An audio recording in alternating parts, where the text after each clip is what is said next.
गुबुन बोसोराव खुंबोनाय बायदिनो देग्लायबो चिरां बिजनी सोलोंसालिमायाव सानजारां लकेश्वर ब्रह्म थैनाय सान फालिदों। बिजनी सोलोंसालिमानि बर' थुनलायारि आफादनि बानजायनायाव 1 आरो 2 सेप्तेम्बर साननैनि हाबाफारि लानानै सानजारां लकेश्वर ब्रह्मनि 40थि थैनाय सान आरो खुंग्रा 32थि थैनाय गोसोखां सान फालिनाय हाबाफारिया दिनैनिफ्राय जागायबाय।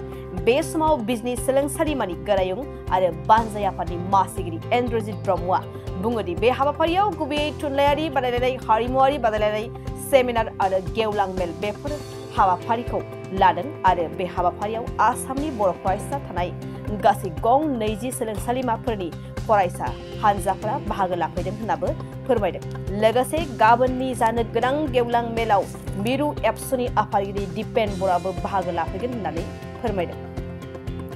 सानजारां लकेश्वर ब्रह्मनि थैनाय गोसोखां सानखौ फालिनो लादों आरो बेखौ जोङो बोसोरफ्रामबो लाबोबाय थायो। दा बिजनी सोलोंसालिमायाव जोङो बे हाबाफारिखौ लानाया जोंनि बिजनी सोलोंसालिमा बर' थुनलायारि आफादा जि समनिफ्राय जोनोम जादोंमोन 1992 मायथाइयाव जोनोम जादोंमोन आरो बे समनिफ्राय जोङो बिथांनि जि गोसोखां सान, थैनाय गोसोखां सान बेखौ जोङो फालिबाय थादों आरो दिनै फैयै फैयै बियो बिथांनि थैनाय साना 40 बोसोर जाबाय।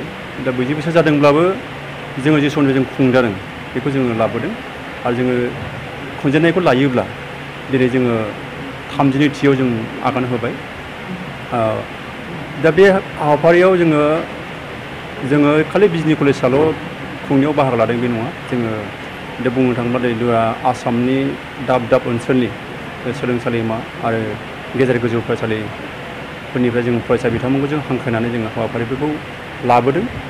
दा हाबाफारियाव जोङो गुबैयै थुनलायारि आयदा आरो हारिमुआरि आयदाखौ जोङो लाबोदों आरो बेजों गेजेर जोङो सेमिनारबो लाबोनाय जादों। जोङो माखासे गोरों गोरा सुबुंफोरखौ जों लाबोनानै दा बुंनो थाङोब्ला जोङो बोसोरफ्रामबो जोङो जेंनायाव गोलैबोआखै। दा बेवहाय जोंनि फरायसा लोगो बिथांमोनजों लोगोसे एबा जोंनि थुनलायारि आफादनि जाय बिबानगिरिफोर दङ दा बिथांमोनजों जोङो जोंनि सोलोंसालिमानि जायफोर फोरोंगिरिफोर दङ दा बेवहाय जोङो गासैबो बाहागो लादों आरो बाहागो लानानै जोङो दा सानजारां लकेश्वर ब्रह्मनि दा बिजनी सोलोंसालिमायाव मा बिहोमा दंमोन आरो बिथांनि सानथौआ मामोन दा बेखौ जों बयबो मिथिगौ। दा बिथांखौ लोगो मोननाय जोंनि फरायसालियाव बेहाय दङमोन। दा बिथांमोनाबो दिनै नागारनानै थायाखै आरो बिथांनि सेर जायफोर दिनै उनथिंजाय जोंनि कलेजाव जयेन जाफैबाय बिथांमोनाबो दिनै दा बिथांनि सोमोन्दै बयबो मिथिबाय। जायनि जाहोनाव जोङो फरायसाफोरखौ जों नेनानै थायालासिनो जों साफ्रोमबो फोरोंगिरिफ्रा बेवहाय नांथाबो आरो नांथाबनायनि गेजेरजोंनो हाबाफारिफोर सोलिबोबाय थादों। देग्लायबो जोङो गुबुन बोसोरनिफोरबायदि दिनै 1 सेप्तेम्बर आरो 2 अक्ट'बर दिनै जोङो सेथि सान, बे सेथि सानाव जोङो जोंनि जि हाबाफारिफोर दङ हाबाफारि बायदि जोङो दिनै थुनलाइ बादायनाय आरो खन्थाइ आवरायनाय डिबेट बेखौ लागोन आरो मोनायाव जोंहा हारिमु आयदा दङ आरो गाबोन जोंहा बिदिनो सेमिनार दङ।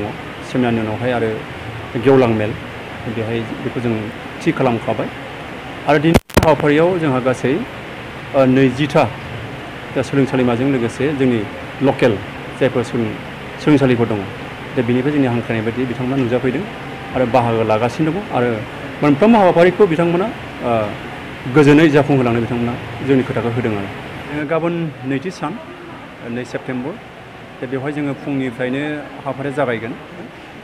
दा बिनि उनाव फुंनि 10 रिंगायाव जोंहा सेमिनार दङ सावराय जथुम आरो बे सावराय जथुमाव जों हांख्रायनाय लाबोगोन